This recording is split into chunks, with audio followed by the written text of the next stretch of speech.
le football va finir par te tuer. Et si ce n'est pas toi, ce sera l'un de tes proches. Ou bien une connaissance. Peut-être cet inconnu que t'as croisé au hasard dans la rue. Peut-être cet homme qui t'a bousculé dans le métro. Ou peut-être cette femme qui joue avec son enfant dans le parc. Et là, je te vois venir. Tu dois sûrement te dire comment le sport le plus populaire au monde peut être aussi dangereux. Dangereux pour ceux qui l'aiment, dangereux pour ceux qui le détestent.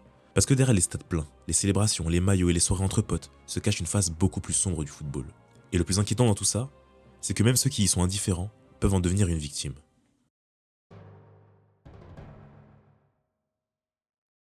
Pour comprendre comment le foot peut devenir dangereux, commençons par les lieux où la passion prend vie. Les tribunes. Parce que le stade de foot, grand comme minuscule, de niveau départemental à Ligue 1, c'est quand même un lieu où pendant 90 minutes, des personnes vont pouvoir chanter ensemble, crier ensemble, célébrer ensemble sans forcément se connaître. C'est un endroit où il n'y a rien de surprenant de voir des inconnus s'enlacer, parce qu'un autre inconnu a mis un but. Et c'est justement ce sentiment d'appartenance qui rend le football aussi puissant. Parce que si tu es réellement supporter d'un club, et pas un footix, tu supportes plus qu'un simple club. Tu supportes une ville, une histoire, des couleurs, et parfois même une vieille tradition familiale. On connaît tous ce mec qui supporte un club car son père était supporter du club, et avant lui, son grand-père était aussi supporter du club.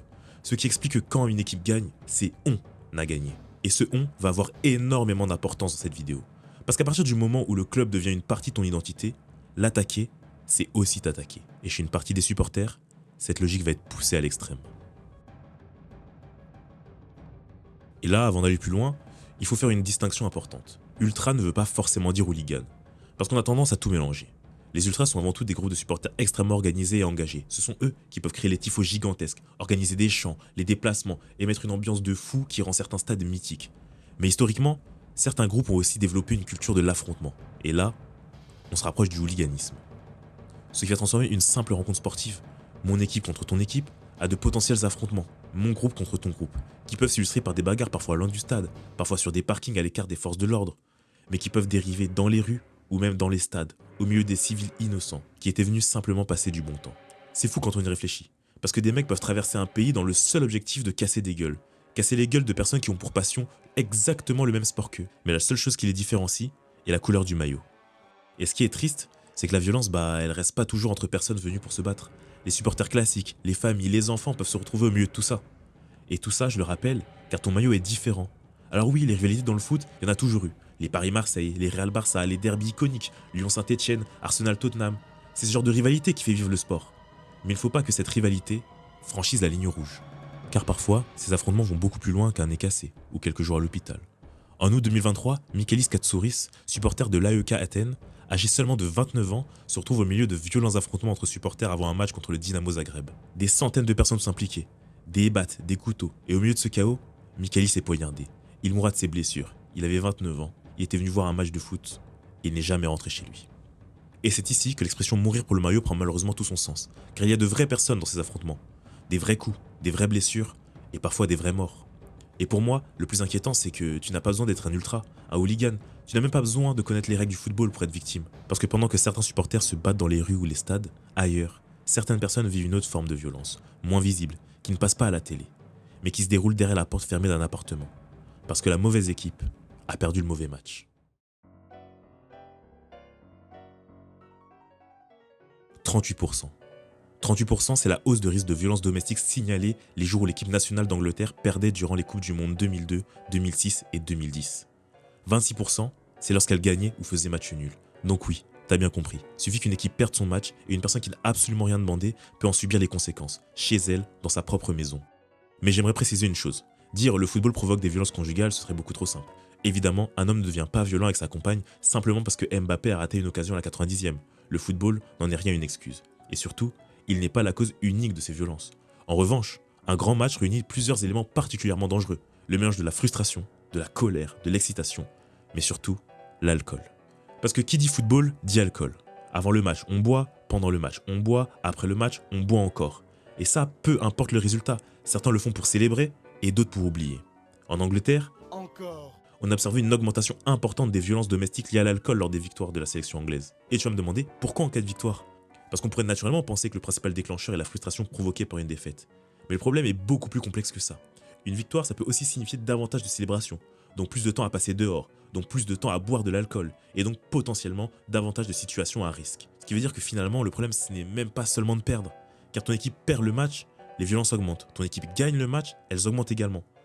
Car le football agit comme un amplificateur, car car il rassemble des millions de personnes, fait exploser leurs émotions, augmente certaines consommations d'alcool, crée de la frustration ou de l'euphorie, et tout ça additionné à une personne qui a déjà des comportements violents, c'est un très mauvais cocktail. Et pendant que toi ou moi, on voit simplement un match de foot des plus classiques, pour certaines personnes, le coup de sifflet final peut signifier tout autre chose. Et c'est exactement pour ça que le football peut être dangereux, même pour ceux qui s'en foutent complètement. Mais jusqu'ici, on a parlé uniquement de violence physique, sauf que le football possède une autre manière de détruire des vies, une manière silencieuse. Elle tient dans notre poche, accessible 24 heures sur 24, et a le pouvoir de transformer n'importe quel match. Parce qu'aujourd'hui, gagner et perdre n'ont plus vraiment le même sens. Avant c'était simple, ton équipe gagnait, tu gagnais avec elle. Mais avec les paris sportifs, tout a changé. Ton équipe peut gagner, et toi perdre. Ton équipe peut perdre, et toi gagner. Parce qu'au fond, ce qui compte désormais n'est plus forcément le résultat de ton équipe. Ce n'est même plus le match en vrai, c'est ton pari.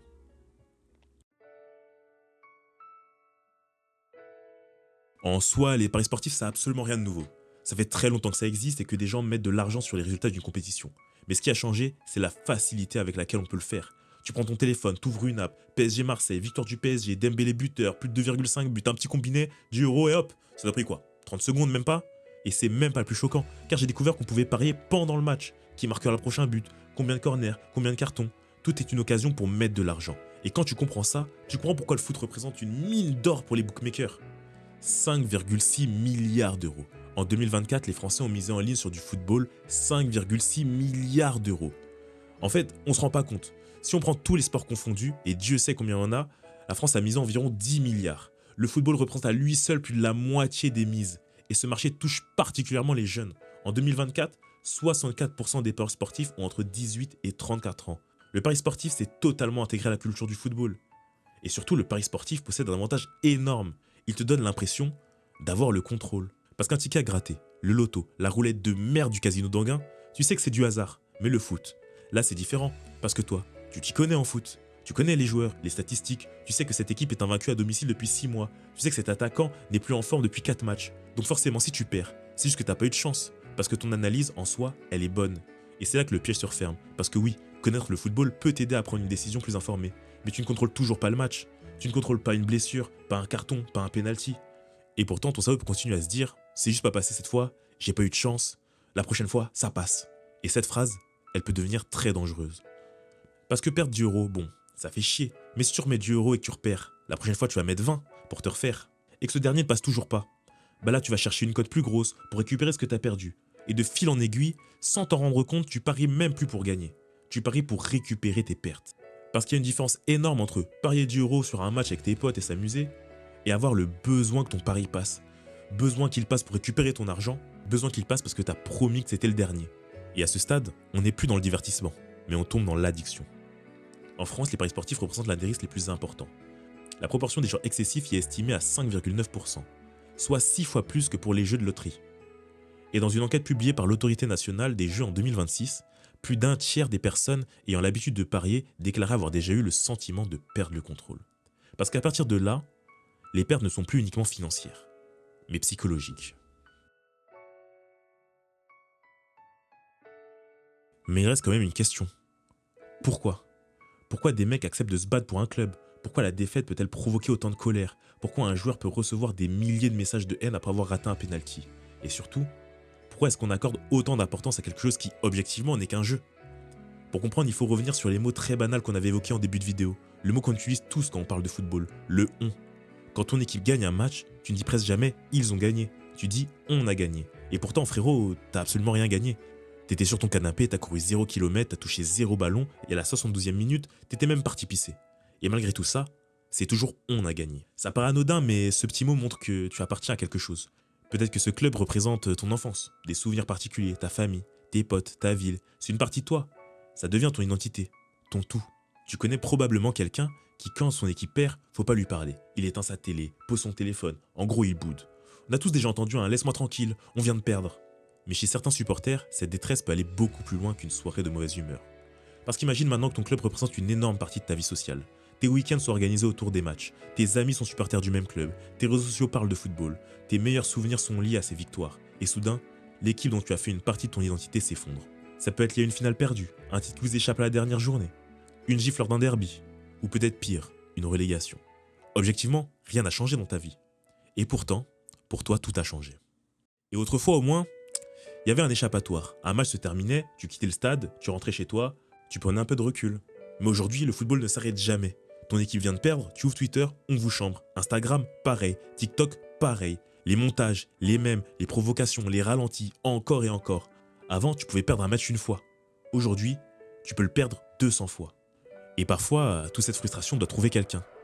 Que ce soit l'arbitre, l'entraîneur, le gardien, le défenseur. Parce qu'il est beaucoup plus facile de dire « il nous a fait perdre » que simplement accepter « on a perdu ». Et encore une fois, écoutez cette phrase « il nous a fait perdre ». Dans la tête de certains supporters, il leur a fait quelque chose personnellement. Et Internet permet maintenant d'aller directement le lui dire. Quelques secondes après le match, tu peux par exemple retrouver le compte Instagram d'un joueur, parfois celui de sa femme, de sa famille, et lui déverser toute sa frustration. Des événements qu'on compte de plus en plus malheureusement, et notamment des messages à caractère raciste. Et là, on n'est plus du tout dans le domaine du sport. On rentre dans le domaine de la haine. Mais toute cette frustration n'est pas toujours dirigée vers les autres. Parfois, elle reste à l'intérieur. Et pour certaines personnes déjà fragiles psychologiquement, extrêmement isolées et dont le football occupe une place centrale dans leur existence, une défaite peut représenter beaucoup plus qu'une simple défaite. Évidemment, je ne dis pas qu'une équipe qui perd peut créer une dépression. Ce serait beaucoup trop simpliste de représenter les choses comme ça, et la santé mentale est beaucoup plus complexe. Mais ce serait tout aussi faux de prétendre que le sport n'a aucun impact émotionnel, simplement parce qu'il s'agit d'un sport. Parce que justement pour certains, ce n'est plus seulement un sport ou un divertissement, mais une échappatoire. Parce qu'on entend souvent « oh c'est que du foot, oh c'est qu'un jeu ». Et rationnellement, c'est vrai. Mais émotionnellement, pour des millions de personnes, pas vraiment. Parce que si c'était vrai, personne ne pleurait pour une finale, que ce soit de joie ou de tristesse. Personne ne ferait 1000 km pour voir son équipe sous le soleil ou sous la pluie.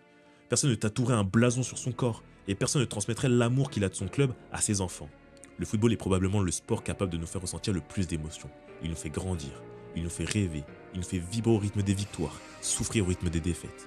Il crée des souvenirs, des passions, parfois même des moments qu'on gardera toute notre vie. Le football a cette capacité unique de nous faire vivre. Et c'est peut-être justement parce qu'il nous fait vivre aussi intensément qu'il peut parfois finir par nous tuer.